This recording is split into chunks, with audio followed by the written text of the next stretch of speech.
How to create black and white images using procedural texture.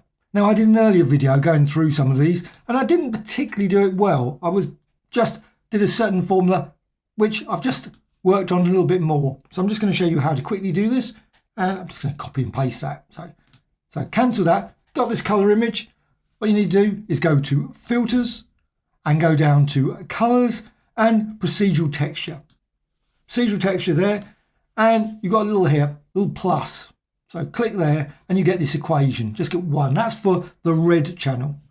Click it again and you get one for green, and click it again, you get one for the blue. Now, of course, at the moment, they're all zero. All set to zero, so it's black.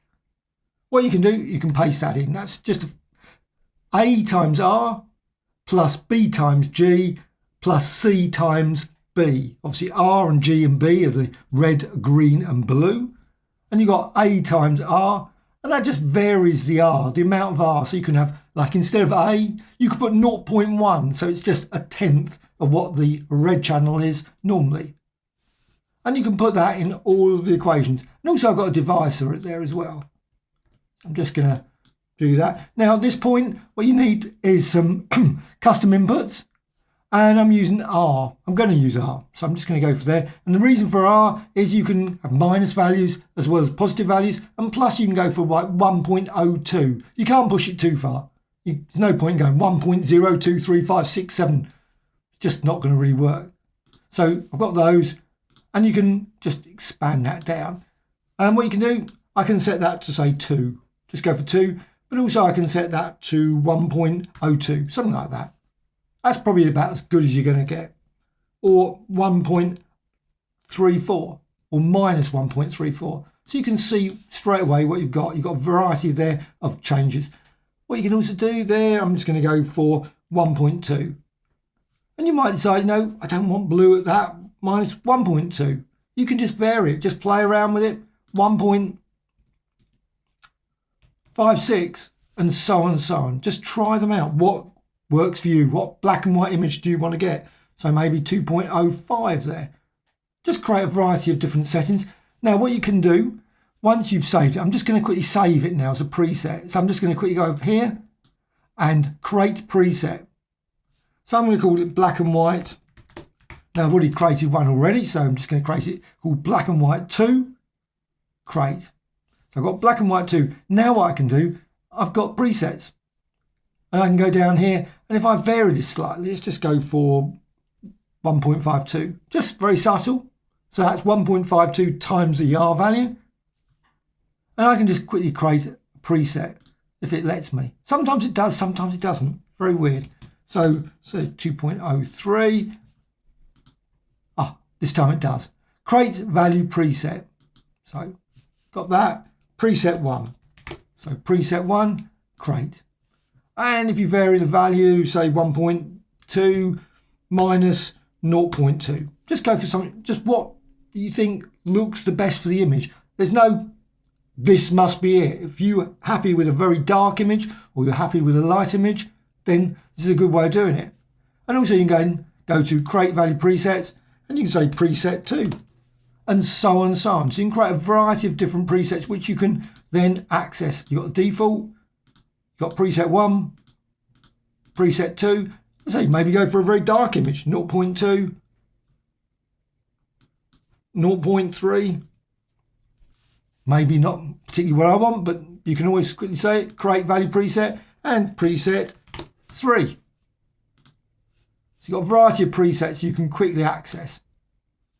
Once you're happy with it, you can click apply.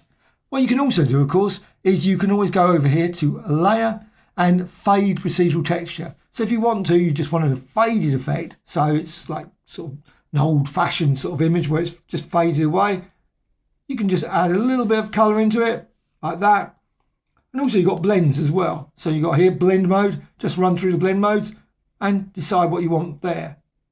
Now, once I've done that, I'm just going to undo now. Because the thing is, what you can also do is you've got layers and layer and new light filter layer, colors, and procedural texture. And now you don't have to create the thing because of course you've got the preset already. There's black and white 2. That was the one I've just created. Plus you've got all the presets, which is quite good. So you've got that and you can modify it. You can also modify the equation. You could turn around and say, well, you know what? I really want the R to be more intense or whatever. You can go for A times R times R. Don't have to, but as long as the equation is the same and you decide that you want the R to influence it in far more dramatic way, or maybe variety of variations on the G, you can do that. You don't have to have the G at all. In fact, you could put for the B, just keep it at 0. So there's no green value influence at all. If that's what you want as the image. So you've got that. But also you've got blend modes down here. So again, you can run through blend modes and you can vary that. So you might go there for different settings. And you don't have to have it black and white at this point. So you might turn around and say, well, I want, say that. Maybe not that one. But overlay. Maybe go for overlay. You've still got obviously the influence of the black and white. Apply it. And you can see now what you've got over here in layers, you've got this effect. Well, you can add another one. Don't have to just have one. Simply add, and this is the one that turns it in black and white. But you've modified it using the other one. And of course, you can always vary them. So simply go to colours again, procedural texture. Now, if it applies it above, doesn't matter. Just go there, black and white. And again, you've got the black and white. And you can vary the settings here. You don't have to go with that. You can go maybe with one of the presets. Maybe that preset. And you get that effect. And again, what you can do, just simply drag it down. Just drag it down into that. And you can move them around. So you decide, you know what, I want that one above there. And so on and so on. You just up and down. Just to vary. And also at any point, you can always double click. And you can go over here. And you can say, well, you know what, I don't want normal. I want normal at that one, and I want it to be 0.2 or 12. Just go for something extreme. And you can just keep trying, varying to get the black and white image that you really think. And I think, actually, to be honest, that looks quite a nice image, actually. That's the sort of effect that I want.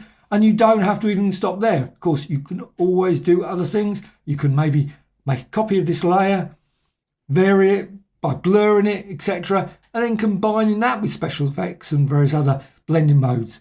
Whole range of different options. So there you are, black and white image using procedural texture. And again, still live, can still be varied, still be modified. Maybe 12 is a bit extreme. Maybe set that to 5 or something. Whatever. You can just change in your heart's content. Hope you found this of interest. A dislike or like, always appreciated. Thank you much.